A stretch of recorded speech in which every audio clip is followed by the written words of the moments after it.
ना कटवा दिला हमने के। ठीक कहा तानी बाबूजी, बबुआ जी के इसे न करे के चाहत रहे। कर ले ना, अब हमहू करब जोन हमके न करे के चाहिए। अबे तक कुल खानदान के मान सम्मान भी मिट्टी में मिला दिला।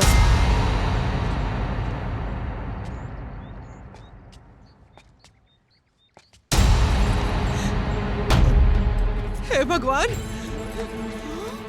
ये देखा, अब बस ये सब अब देखे के बाकी रह गए। चाहे बकलोलवा हमारी इज्जत के पूरा माटी में मिला देलस, हमार मुंह पे कालिक पोत देलस तू। देखा माई, आवा ने उतारा अपने दुल्हन के। भौजी, अब तू ना उतर सकेलू। अरे सुषमो, चल तू उतार अपने भौजी के। खबरदार, एक कदम आगे बढ़ाई था। कोई भी एक औरत के टोली में से ना उतारी। खुदे लेके आल हो, खुदे उतार के ले जाइए।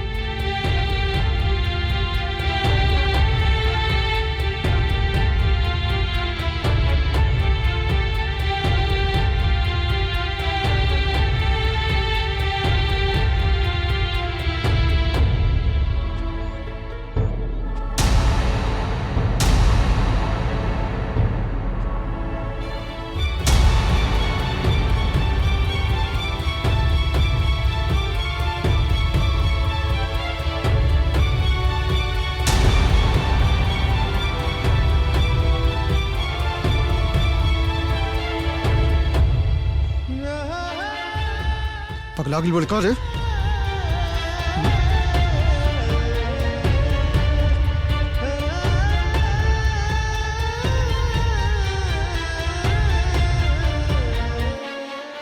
आवा, बाहर निकला।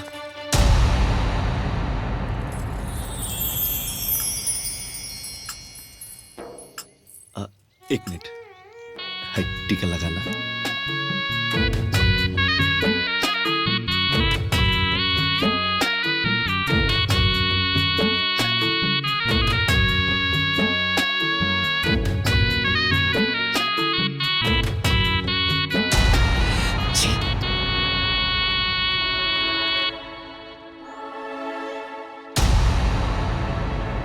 आवा चला।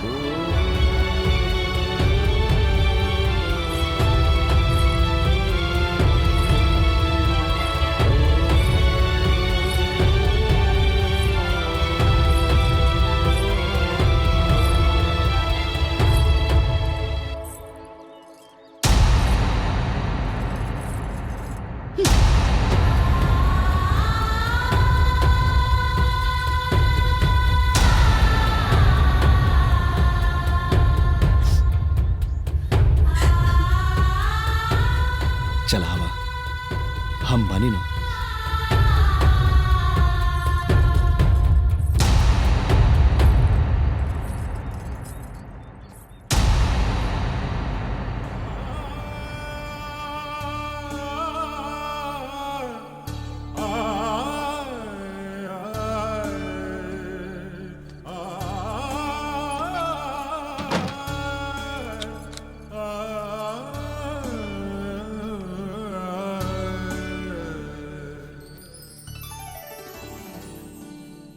अरे का भाई, वो दिन वाली बात के लेके तू अभी तक बैठल बाड़ू?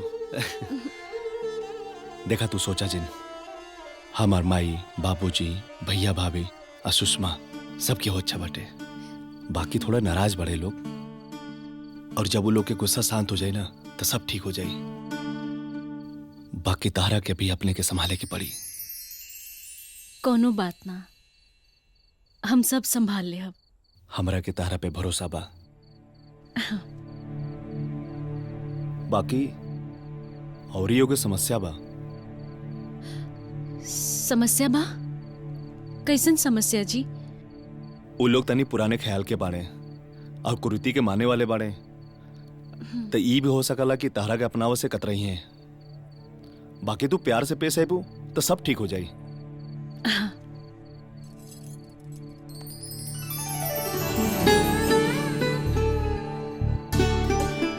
ए जी रो घबराई मत।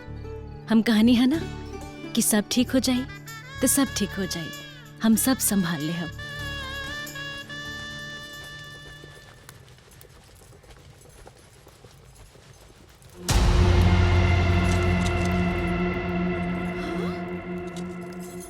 बाप रे बाप, हे भगवान, आई हो दादा, ई तो सब भरभास कर देलस। हाँ?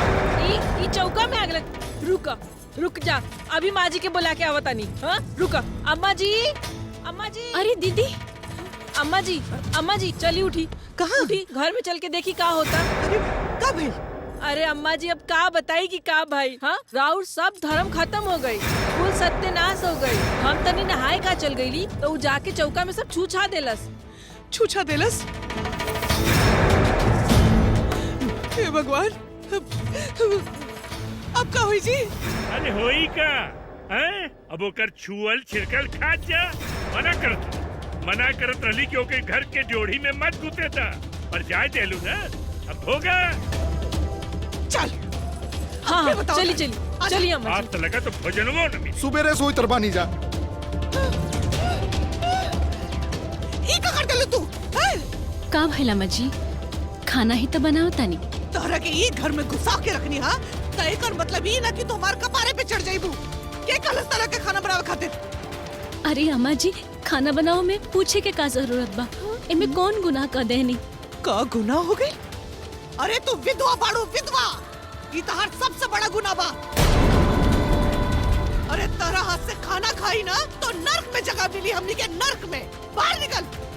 अब दोबारा रसोई में कदम मत रखिया, हमार पूरा धर्म भ्रष्ट कर देलू।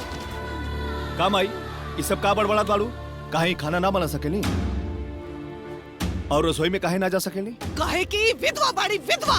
का विधवा? कैसे माई, कैसे विधवा बानी? तने हमके बताओ था कहाँ मर गई बानी? बकवास मत करा। अरे बकवास हम ना, तू करत बाड़ू। अरे जब हम जियत बानी तई विधवा कैसे होगी नी? और ये विधवा रहती तो का हो जात? विधवा को छोड़ के खात ना, विधवा अछूत होनी। बोला माई, कौने शास्त्र में लिखल बा कि विधवा के छुअल खा लेला से धर्म नष्ट हो जाला? अरे विधवा भी तो इंसान होनी माई, उनकरा भी जिए के उतना अधिकार बा जितना हम सब लोग के बा। तो फिर इनकरा से इतना नफरत काहे माई? देखा माई, ये विधवा ना सुहागन बाड़ी, हमार पत्नी बाड़ी, तहार बहू बाड़ी।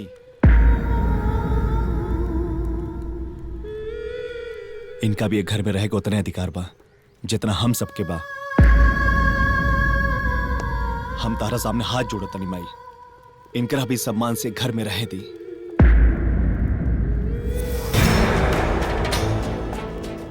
ठीक बा, लेकिन एकरा से कह दा कि अगर ई घर में रहे के बा तो हमरा हिसाब से रहे के पड़ी। काहे ना अम्मा जी, अरे रउआ हमार सास बानी, हमार माई बराबर, हमरा और पतोह बानी, बेटी बराबर। एगो बेटी अपना माई के बात काहे ना मानी? रउआ जौन कहब हम सब माने खातिर तैयार बानी, तैयार बानी। ठीक बा, ठीक बा।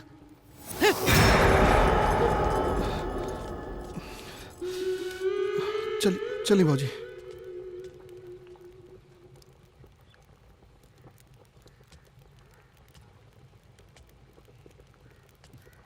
हम तारा साथे आई, वो लोग थोड़ा नाराज बाटे। तू सोचा मत, हम तारा साथे आई।